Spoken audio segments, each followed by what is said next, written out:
Titanfall. Oh, there we go.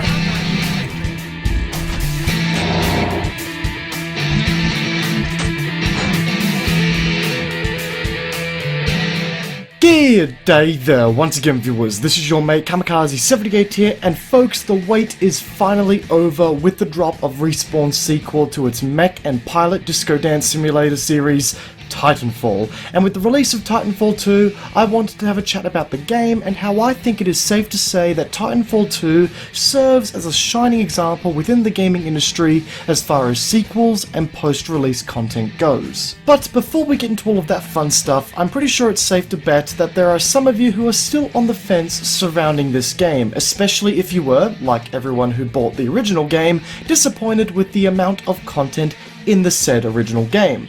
But if you are like me and loved the concept of the original version but wished it had things like a fleshed out single player and more depth to its progression in multiplayer, then you are going to find yourself more than happy with the package that is provided in this sequel. The single player is a fun story of the journey that Titan and Pilot go through to become more connected with one another, and the multiplayer, I would argue, is one of the best fast-paced multiplayer first-person shooter experiences on the market today. The multiplayer here does a great job at constantly keeping you on your toes, whether it be at the start of the game when you're charging towards the enemy, waiting for the first shots to be fired, or you're ducking and weaving between enemy titans and AI, trying to reach your titan that accidentally dropped on the other side of the map.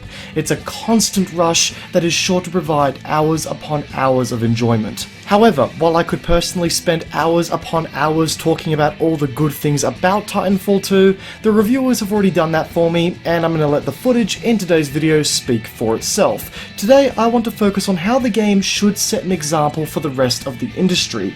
To give you guys an idea as to where I'm going with this, think about all the sequels to games that have been made lately. Now think about how many of them go about improving on the base game by listening to the feedback of the community. Now just looking at recent and not so recent releases, there are a few titles that come to mind that felt incredibly underwhelming because they felt like reskins of the original game, or they simply didn't evolve in ways that the community wanted. If you want a shining example, take a look at the Call of Duty franchise, the franchise that has been dubbed as the copy and paste adventure of the gaming industry by some. And while some titles in the Call of Duty series have made significant improvements to the fast-paced Twitch shooter design that it has incorporated, the Modern Warfare 1 to Modern Warfare 2 gap is a good example of the series making said improvements. Take a look at the most recent title that is a mere couple of weeks away from release, Call of Duty Infinite Warfare. The game has so far received shocking reception by the community due to its distance from what the community desired out of the next iteration of the series, that being for the most part a more boots on the ground experience with less jump jets and wall running, something that is not being addressed in that actual game. And just to make sure I'm not coming across as an anti-Call of Duty fanboy here, I'm going to take a stab at Battlefield. Take a look at the transition from Battlefield 4 to Battlefield Hardline, where effectively the Battlefield series decided to take a look at the cops and robbers theme. And while Hardline had the potential to be a really good cops and robbers game, it had the Battlefield name attached to it, which effectively meant that the game had to follow the formula that previous Battlefield games had established, and thus the guys over at DICE and Visceral were very limited as far as innovation went, which meant that you had a cops and robbers game that felt like an all-out war. As the saying goes, if it ain't broke, don't fix it. Titanfall 2, however, is on the other side of the spectrum here. What the developers over at Respawn did is they listened to the community and the grievances that were voiced with the previous game. The community wanted a single-player campaign to flesh out the universe of Titanfall to replace the quite frankly shithouse multiplayer campaign that was in the original, and the developers responded with a fantastic story between Titan and Pilot. The community also wanted a more in-depth multiplayer experience with more to unlock and more incentive to play later down the track, and the devs responded with more weapons, Titans, and the Titans are also a lot more diverse and original in this game than what they were in the previous game, unlocks and ways to personalize your in-game character and Titan, and as a result, Titanfall 2 is getting fantastic reviews and reactions by the community, with multiple reviewers stating that Titanfall 2 is the game that they wanted to play back when the original Titanfall game released. And this is exactly what happens when game developers go about developing games for the community and not for their own self-satisfaction. If game developers were to focus on the feedback of the community, then the response is going to be far more positive than the other alternative. And speaking about positives, and I never thought I'd be talking about this with an EA game being the center of the conversation here, another way the game has gone about and risen above the industry in some respect has been through its post-release content plan. For all of those whom are unaware, Respawn recently announced that all post-release content for Titanfall 2, that being weapons, maps, and things alike, are going to be free to all players. No season pass or paid DLC.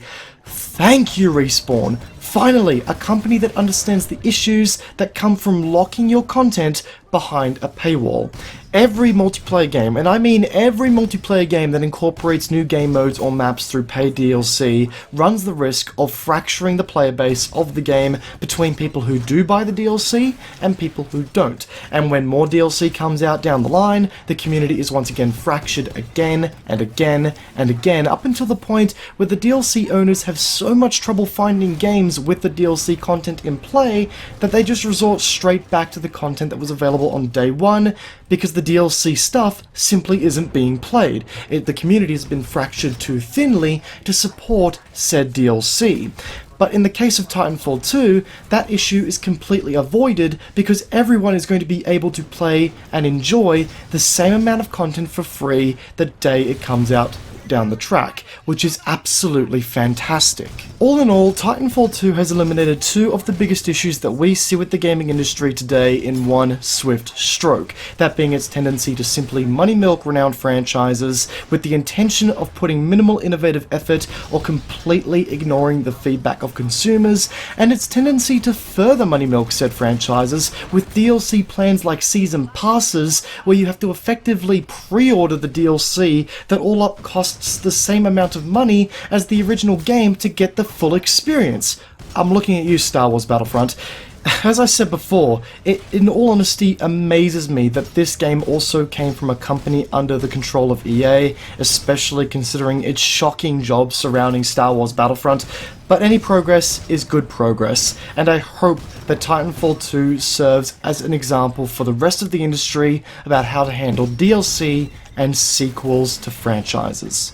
And folks, with all of that said, that's going to wrap up today's video on Titanfall 2 and how I think it serves to be an absolute shining example in the gaming industry when it comes to sequels and DLC practices. If you guys enjoyed today's video, whether you found it informative or enjoyable, whatever the case may be, a backhanding of that like button would be greatly appreciated. And if you've got any feedback for today's video, or if you've got any input surrounding Titanfall 2 and the topics that we discussed in today's video, feel free to drop it down in the comment section down below. I would love to hear what you guys all have to say.